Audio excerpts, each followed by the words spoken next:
Good evening, everyone. It's quite a time. I've heard more than a few people mention their disappointment that we couldn't do an in-person session and that we've had to regroup into another form. And while I have absolutely no doubt that what will happen tomorrow at the beginning of Ango will be magnificent and will be a wonderful retreat, there still is longing for things to be other than they are. And I'm thinking a lot about that predicament, wanting things to be different than they are. And it's come after a month of a little bit, that really had a share of heartbreak, actually. And, there was an unexpected loss of a friend and an artist I admire a great deal, Louise Fishman. And even she's featured, I've been spending a lot of time with her because she's in this film I'm making. And I was shocked to lose her. And then there was a more intimate and present illness and death of my beloved dog, Remy.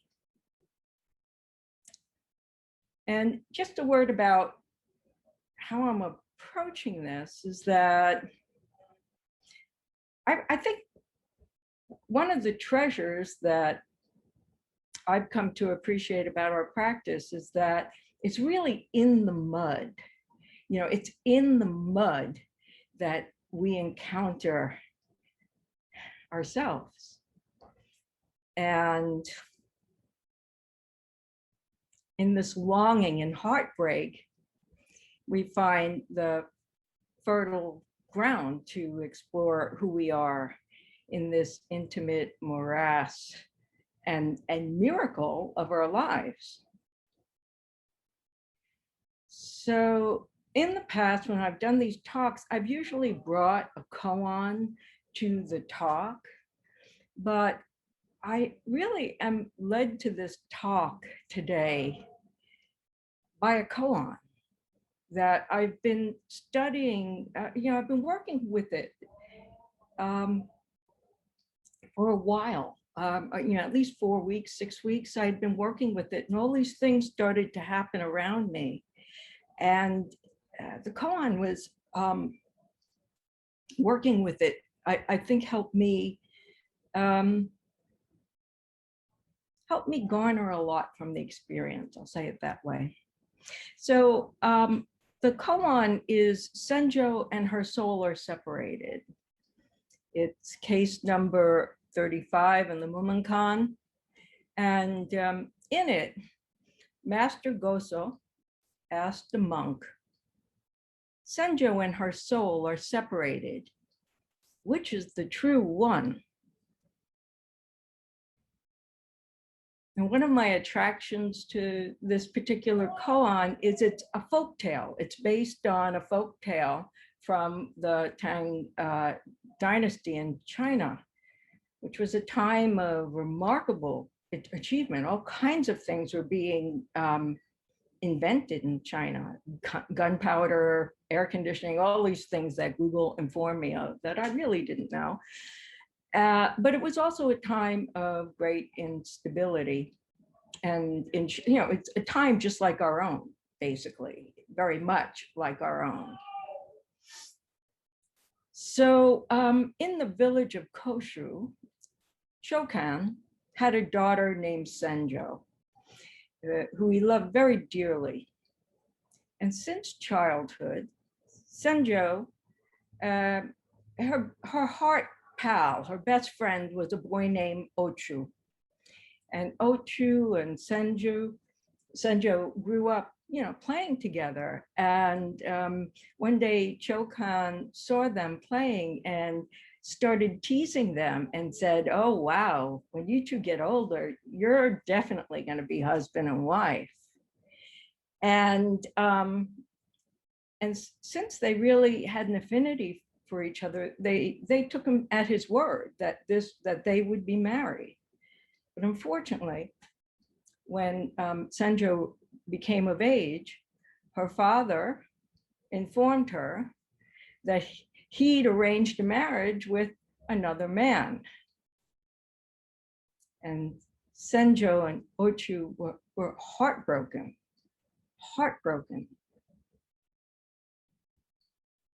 So much so that Ochu, he couldn't bear the thought of living in this village, watching her married to someone else.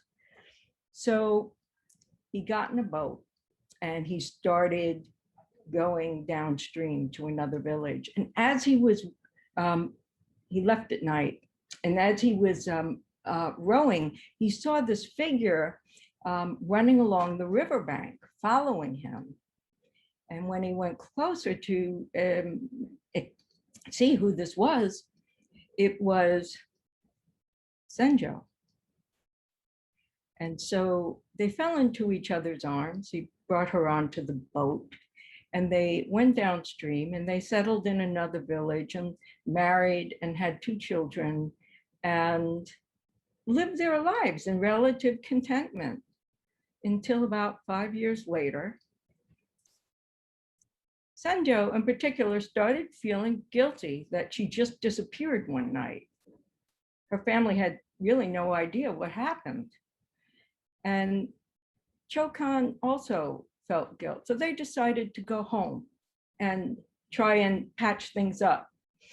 And so Ochu would go to the father, Chokan, and get on his knees and beg forgiveness for what they had done in hopes that they could heal this family. And so when he went up,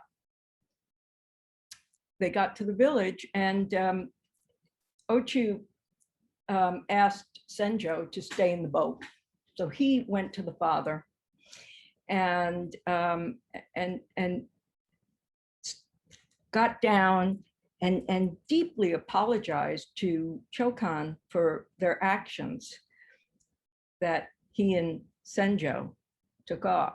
And Chokan was incredulous. He was like, "What girl are you talking about?" And Ochu said, "Your daughter, Sen-jo." "Sen-jo? She's upstairs in bed. She's been comatose ever since the day you left. She hasn't said a word." And there was great confusion, and it was decided that someone would go and get Sen-jo out of the boat. So they get Sen-jo and they bring her towards the house. But something remarkable happens. As she approaches the house, Sen-jo in the bedroom gets up and starts leaving the house. And so the 2 of them see each other, smile, walk towards each other, and become one.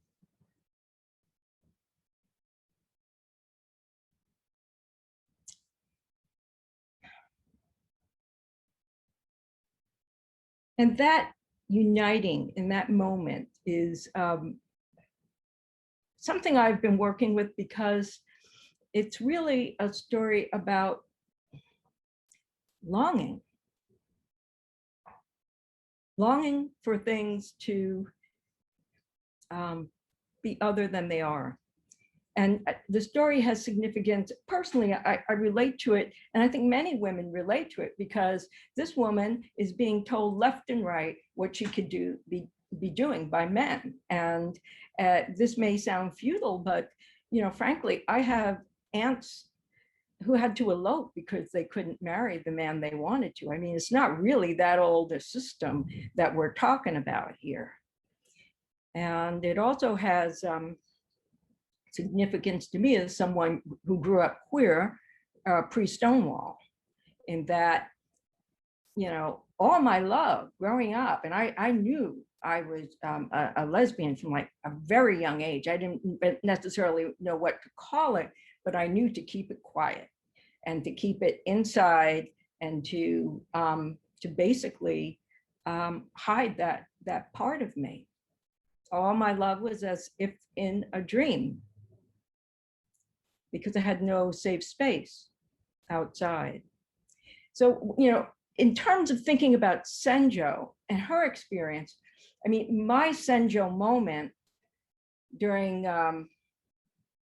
the time of AIDS activism was in 1989 at the, it was the first reclaimed Pride March. ACT UP basically said, we're not going to do corporate pride, we're just going to have a spontaneous march up 6th Avenue. And I was shooting it. And at one point, my friend took the camera off my shoulder and aimed the camera at me. And I just blathered out, this is the happiest day of my life. No shit.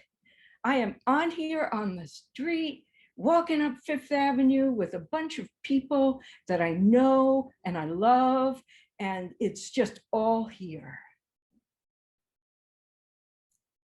And that was my Sen-jo moment. It was very elating. I mean, it wasn't something that was a permanent state, but just that moment when you can allow yourself the joining, that almost like a miraculous clicking, and you know, that interests me. And I also I'm kind of interested in knowing what that is. What is it like? And for this, it's good to look to Master Goso, who had the wisdom to take Sen-jo's story and pose it as a koan. And he was a very erudite kind of guy. He was a scholar monk who studied under many different teachers, but he still wasn't finding peace of mind. And one day while he was studying text, now this is one of these kind of awakenings that come not from an encounter, but while encountering text. So it's a little bit of a different connection, but it's still in these words. So he finds this quote that says, "It is said that when a bodhisattva sees with the wisdom eye, function and principle are one." So subjectivity and objectivity are one. And then a non-Buddhist philosopher argued in this quote, if subjectivity and objectivity aren't separated, how can that fact itself be proved? In other words, they have to be separate in order to define them, he's trying to say. And the Buddhist scholar Genjo responded, it's like when one drinks water and knows for oneself whether the water is cold or warm.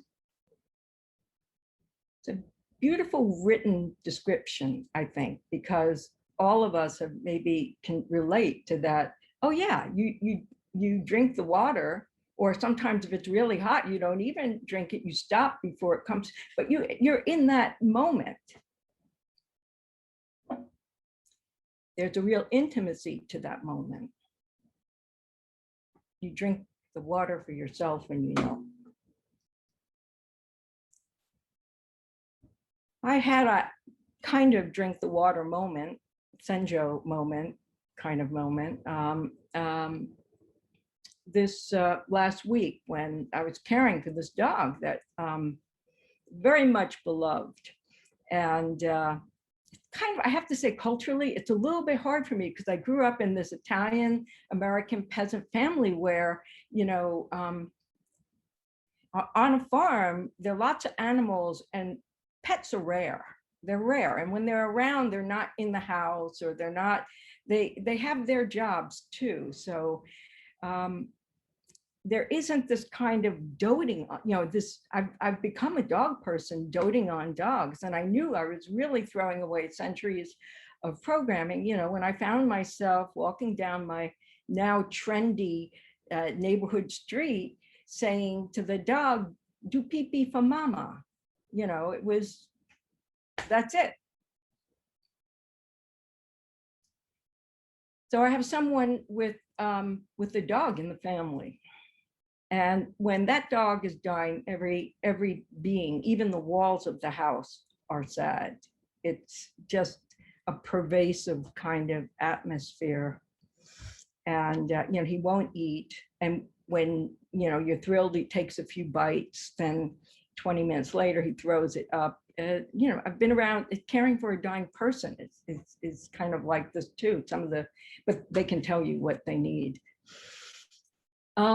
And so I found myself feeling because this went on for a while and I couldn't sleep. Lori couldn't sleep. We were both really in a rough situation. And at one point I found myself upstairs feeling miserable about Remy.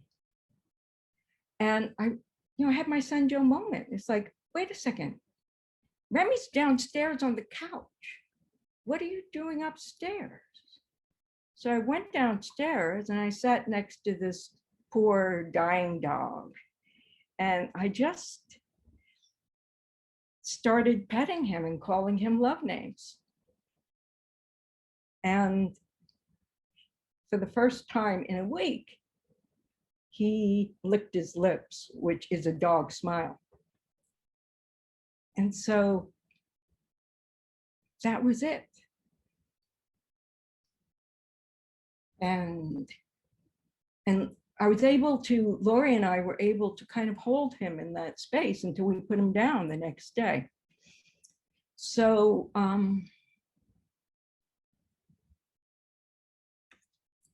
it doesn't take pain away. Sen-jo's story doesn't take pain away. It's not denying suffering or any of that. It's just allowing you to let your life unfold without laying this whole other layer of activity on it.